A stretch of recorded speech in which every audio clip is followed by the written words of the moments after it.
Okay, why did YouTube show out on us like a bad Easter egg? Secured entrepreneurs, here's part 2 of the 6 money lessons. Let's get it. Into the next thing, I think this is number 4. Adapting the mindset of the rich, adapting the mindset of the wealthy. I had to understand that I had to employ strategies. I had to understand techniques. I had to overcome fear of risk, things like that. I had to understand that, for example, if somebody said, well, how much money do you make? The majority of people are going to say, well, they make X amount of dollars an hour. Or if they are salaried, well, they make X amount of dollars a month. But it doesn't happen that way on this side. So this year, I may do very well. This year, I may do very well, right? Next year, I may do better. Or I may do a little less. But the realization that everything that you really desire to do is happening over time. It's not happening hourly because you're no longer giving yourself, you're no longer working an hour for $1. You're not doing the dollar an hour situation. You're no longer doing that. You surpassed that. Okay, so I had to take on the mindset of a wealthy person. I had to begin to live my daily life like a wealthy person. I had to create the routines of a wealthy person. I had to do the things. I had to walk in it, be in it, in every part of my being. Okay. And of course, that took work because even today, we got nothing but superficial stuff. You come on social media, you got people showing you, I got this, I got that. But you have to know that these are all liabilities. It doesn't do anything for your future generations. It doesn't do anything. That's not empire building. Okay. It's really not. So you have to know the difference. Take on the mindset of a rich person. Take on the mindset of a wealthy person and begin to walk in that. Bring your physical body into that. And that led to the next thing, which was embracing risk and overcoming fear. That's a hard lesson. Embracing risk. Okay. Because one of the things that all of the secured entrepreneurs know, every entrepreneur knows, you're going to have the best months, the worst months. It's going to be shaky. You're going to be sitting up here wondering where the next dollar is coming from sometimes. Okay. And you're going to have to reinvest. And when you get to a certain level, you're going to have to understand how it is now you build out passive income. I might bring that in as a bonus here, but to embrace the risk that you're taking when you invest in that business, when you're showing up all day, every day, because you know that you have to place your ads out there, when you're showing up every day, all day, even when you can't really do your hair, you don't even have, you haven't put that time in because you've really been on the grind a whole lot. And this happens to a whole lot of people until they get to a certain place, right? So you're showing up, and you're going to neglect some things. And, I've met many of billionaire men, I kid you not, who look a scruffy mess. And I asked this one gentleman, I said, what happened before what happened when you was at the house? Before you left the house, did you look in the mirror like, what happened? He said, what you're going to understand, young lady, is that being a billionaire doesn't mean that I actually have $1 billion. He said, I'm a billionaire because of the things that I own. So I am still diligent about how it is I'm creating my legacy. I'm still very diligent. So sometimes if something comes up, I got to jump out here. I got to get out here. He said, I got to jump on the jet. I got to be somewhere. He said, and while I'm on the jet, I may be shaving my face. I'm still on the phone. And he said, I'm still nervous. I'm like anybody else. I get a little nervous if he said, if turbulence happens and all of this, he said, I'll be praying to God, right?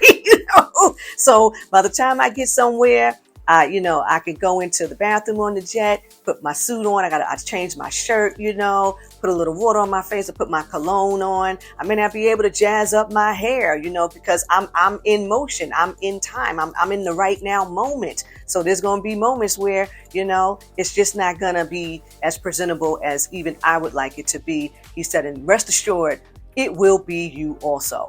It will be you also.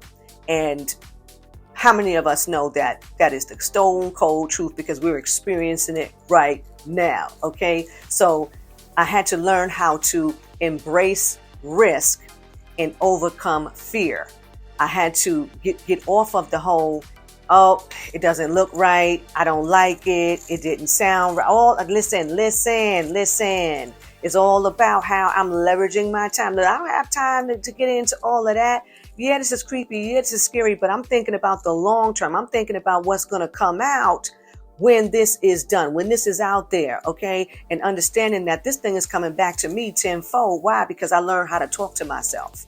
I learned how to give myself the positive affirmation. It doesn't come from anybody. I don't need motivation. I'm inspired within. I'm innately inspired by what I say to myself. I'm innately inspired by the thoughts that I think every moment of the day, every second of the day.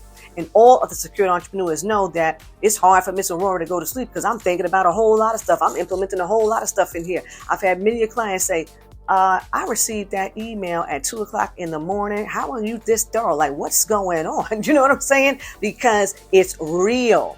It's not a joke. This is not a farce. This is not a flex for the gram and all that nonsense. We don't do that. We don't do that here. Okay. Let me get on with the next lesson. The next thing that Miss Aurorah had to do, and we all do, Ms. Aurorah had to cultivate a growth mindset. That means that I had to be open to new ideas.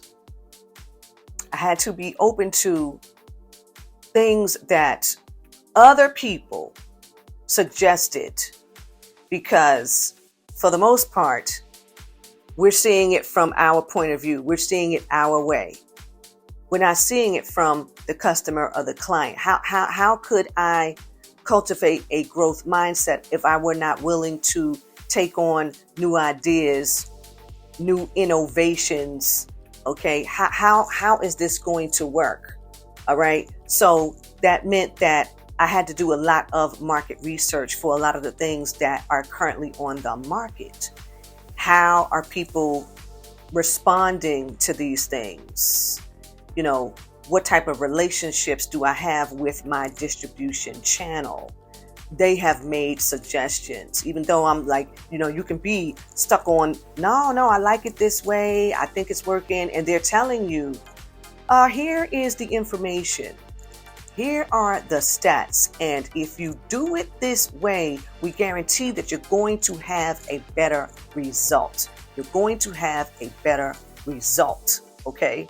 So you have got to be ready, willing, and able to take on the growth mindset. And that's going to come from the feedback that you are receiving from people who have already bought into what you do. I'm really not talking about people who haven't experienced you, who haven't experienced your products or your services. Okay. You have to be very mindful of who you're going to get constructive criticism from. Be very mindful of where you're getting these ideas and these new strategies and these tips about how you're going to innovate what you already have out there. These things are really going to come from people who already have experienced your products and your services, as well as your distributors, people who are selling your products and your services, and they're telling you, well, if you did it this way, I'm telling you, we've already received the feedback. Be open to make those changes. All right. And that's going to be how it is. You're going to adjust to growing, getting your mind ready to hear some things that we would consider to be unpleasant.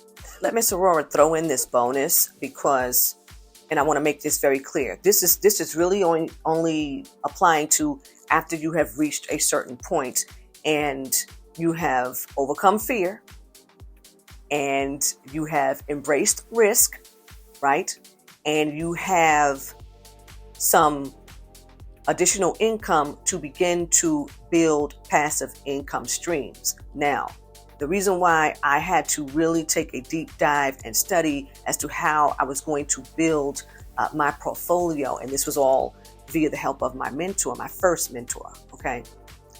Because the one thing that he stressed to me very heavily was in your lean times, and all of the secured entrepreneurs know I share a lot of these things on this channel. Please go back and find some of those videos, okay?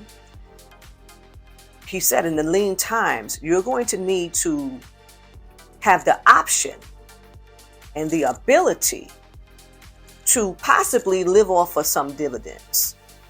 And you can let these things grow and grow and grow. And he taught me how that happens and all of that. But there are going to be times when, all right, your business needs a cash injection. Your business needs a cash injection.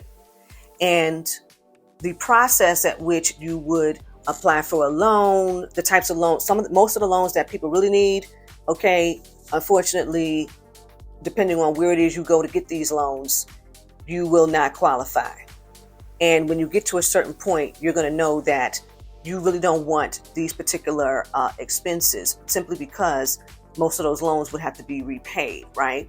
So there were two things going on there for me. I had to understand how it was I was going to create these passive income streams to be able to pull these dividends down, to give my business the cash injection that it needed when things were not adding up. You know how they say the math wasn't mathing, okay? But once you learn how to create those passive income streams, that is no longer going to be an issue for you as a secured entrepreneur. And you will understand how to set your wealth cycles up the right way to cause this to happen. Again, tax-free, 100% legal. This is how it goes, party people, okay?